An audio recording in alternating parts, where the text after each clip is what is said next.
नमस्कार, बहुत बहुत स्वागत करते हैं क्लिक टुडे के आज के इस वीडियो रिपोर्ट में। और इस वीडियो में हम बात करने वाले हैं 12th पास स्कॉलरशिप 2025 के एप्लीकेशन प्रोसेस को लेकर के। जो भी छात्राएं जो है 12वीं उत्तीर्ण की हैं बिहार बोर्ड से और बिहार राज्य के स्थायी निवासी हैं, तो इन सभी छात्राओं को जो है 25,000 की राशि एक मुश्त उनके खाते में प्राप्त होगी।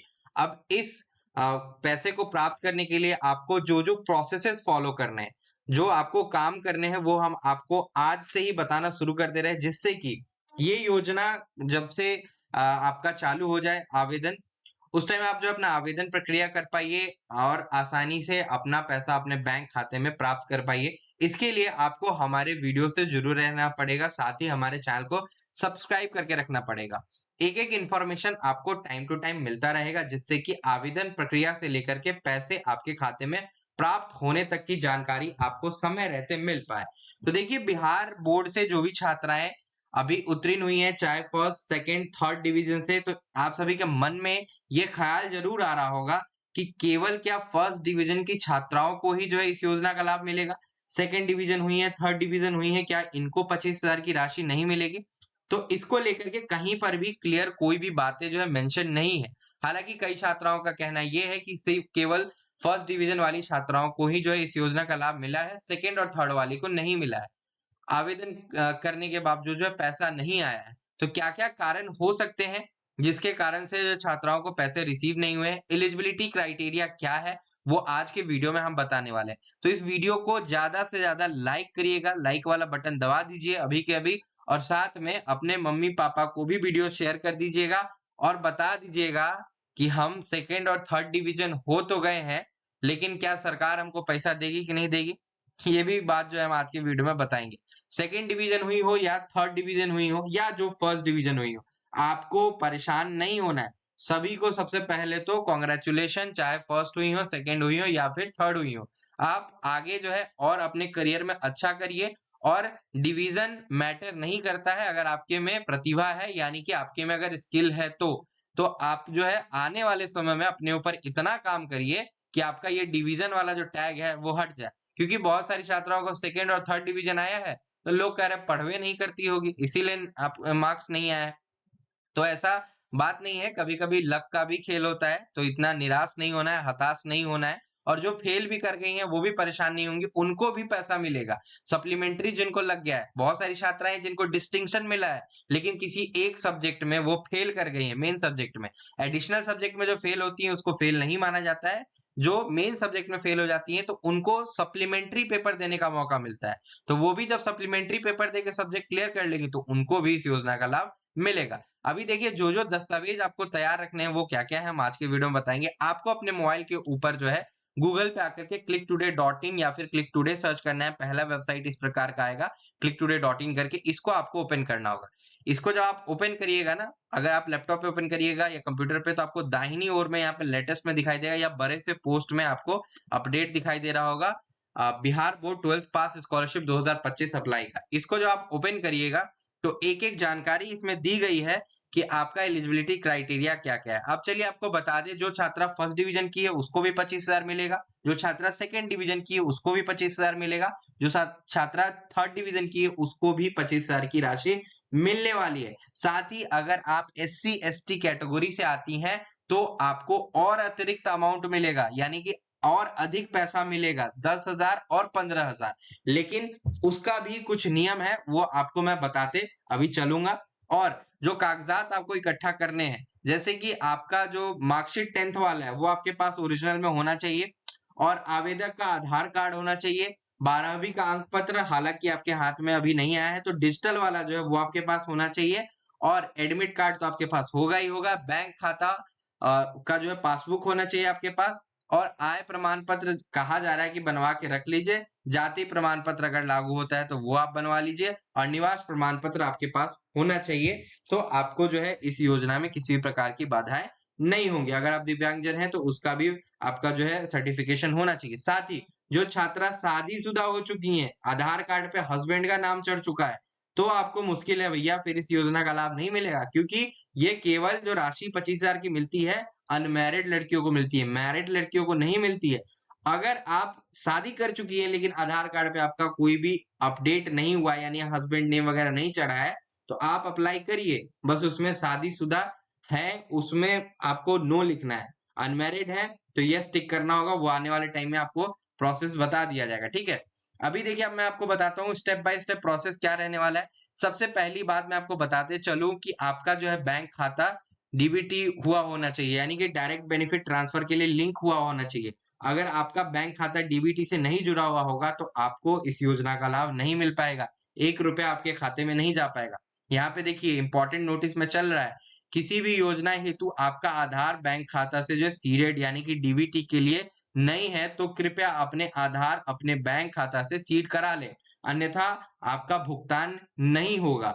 मतलब ये कि आपका जो बैंक खाता है, कोई भी बैंक खाता आपका है, 10वीं का पैसा आया हो उसमें, या कोई भी गवर्नमेंट का फंड आया हो, तो वो जो है डीबीटी के माध्यम से ही होता है, डायरेक्ट आधार बेस्ड पेमेंट होता है। ये जब आप रजिस्ट्रेशन करने जाइएगा ना, तो उसमें आपसे बैंक खाता नहीं मांगा जाएगा। उसमें क्या होगा कि आपसे रजिस्ट्रेशन करवा लिया जाएगा, आपके आधार से जुड़ा हुआ जो बैंक खाता होगा, अंगूठा दे लिए, आधार अटैच करवा लिए, वो नहीं। ये डीबीटी अलग होता है। डीबीटी चेक करने के लिए आपको एक अलग प्रोसेस है, उसके लिए हम वीडियो बना देंगे, वो देख लीजिएगा। हमारे वेबसाइट पे आकर के अगर आप डीबीटी लिखती हैं तो वो भी चेक करने का प्रोसेस बताया गया है, ठीक है? तो वो आपको मैं बाद में बता दूँगा कि डीबीटी क्या होता है, उसका एक वीडियो भी है, वो हम आपको अपलोड कर देंगे, देख लीजिएगा, ठीक है? अभी हम फिलहाल क्या-क्या स्टेप है, हम आपको बता देते हैं, रजिस्ट्रेशन में क्या-क्या डिटेल्स आपसे माँगा जाएगा, वो आप देख लीजिए एक बार। तो देखिए, सबसे पहला जो काम होता है, छात्राओं को अपना रजिस्ट्रेशन करना होता है, स्टूडेंट रजिस्ट्रेशन।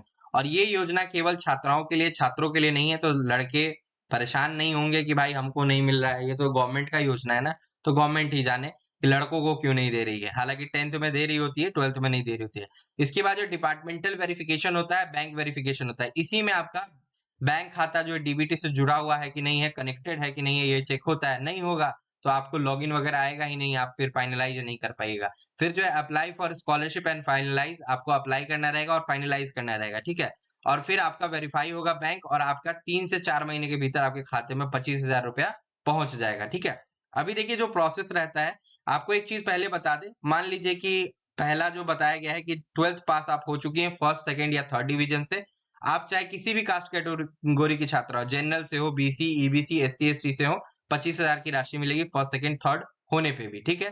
फिर वहीं दूसरा एक है कि 12th पास अगर है, फर्स्ट और सेकंड डिवीजन आई है, वैसी छात्राएं जो एससी और एसटी कैटेगरी से बिलोंग करती हैं, तो फर्स्ट डिवीजन वाली छात्रा को 15,000, सेकंड डिवीजन वाली छात्रा को 10,000 की राशि मिलेगी।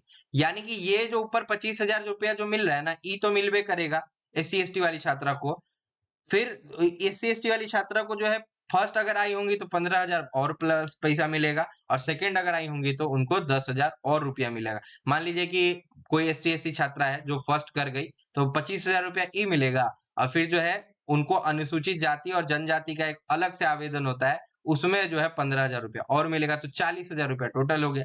अगर वही एससी एसटी की छात्रा है, फर्स्ट डिवीजन हुई तो 25,000 रुपया ही मिलेगा, और फिर दूसरा जो है एक और मिलेगा 10,000 रुपया, जिसमें कि आपको अनुसूचित जनजाति के तहत आवेदन होगा, उसमें 10,000 रुपया, कुल आपको 35,000 रुपया हो गया। तो इस प्रकार से है। बाकी जो जनरल कैटेगरी है, बीसी ईबीसी की छात्राएं हैं और एससी एसटी हैं नॉर्मली, तो आपको 25,000 तो मिलेगा ही मिलेगा। इसमें जो है नीचे एग्जाम्पल लेकर के बताया गया है, ये आप लोग देख लीजिएगा। आवेदन जब करने जाइएगा तो आपसे जो है आपका रोल कोड वगैरह पूछा जाएगा, रजिस्ट्रेशन नंबर पूछा जाएगा, जो आपके एडमिट कार्ड के ऊपर, मार्कशीट के नंबर, मार्कशीट के ऊपर जो है छपा हुआ होगा, ठीक है? फादर्स नेम वगैरह जो है छपा हुआ होगा, आपका डिस्ट्रिक्ट वगैरह सेलेक्ट करना होगा, रजिस्ट्रेशन नंबर आपको डालना है, नेम ऑफ द स्टूडेंट जो आपका होगा 10th के मार्कशीट पे, वही आपको एंटर करना है, जो 12th के मार्कशीट पे आया होगा वही आपको यहाँ पे नाम एंटर करना है। नाम में बदलाव नहीं होना चाहिए, आपका आधार पे जो नाम है और मार्कशीट पे नाम है सेम होना चाहिए, नहीं सेम होगा पैसा नहीं मिलेगा, ठीक है? फिर father name as per BSEB board में आपने जो अपने पिताजी का नाम दिया होगा वो यहाँ एंटर करना होगा। मदर्स नेम आपको एज पर बीएसईबी बोर्ड के मार्कशीट के ऊपर आपका छपा होगा, वही mother's name. Date of birth आपका जो है वो डालिएगा। टोटल मार्क्स आपने जो है यहाँ पे ऑप्टेन मार्क्स 10+2 यानी 12th में जितना आपने मार्क्स ऑप्टेन किया वो आपको डालना होगा। मैरिटल स्टेटस यानी कि शादीशुदा है क्या, यहाँ याद रखिएगा नो ही करना है, यस करिएगा तो पैसे भी नहीं मिलेगा। फिर रोल नंबर आपको एंटर करना है। आधार वेरिफिकेशन में आपको अपना नाम, जेंडर तो ऑटोमेटिकली सिलेक्टेड रहेगा, आधार नंबर यहाँ भरना रहेगा, और डेट ऑफ बर्थ जो है दोबारा यहाँ भरना रहेगा आधार कार्ड पे जो है। अब ये दोनों जो डेट ऑफ बर्थ अगर मिसमैच हुआ तो फिर तो गया कहानी, गैल भैंसिया पानी में, पैसा नहीं मिलेगा फिर। ठीक है, उसके बाद नीचे जो है आपको आधार वेरिफिकेशन कर लेना होगा, मोबाइल नंबर एंटर करके, और gate OTP for mobile, mobile number पे ओटीपी जाएगा, वो एंटर कर दीजिएगा।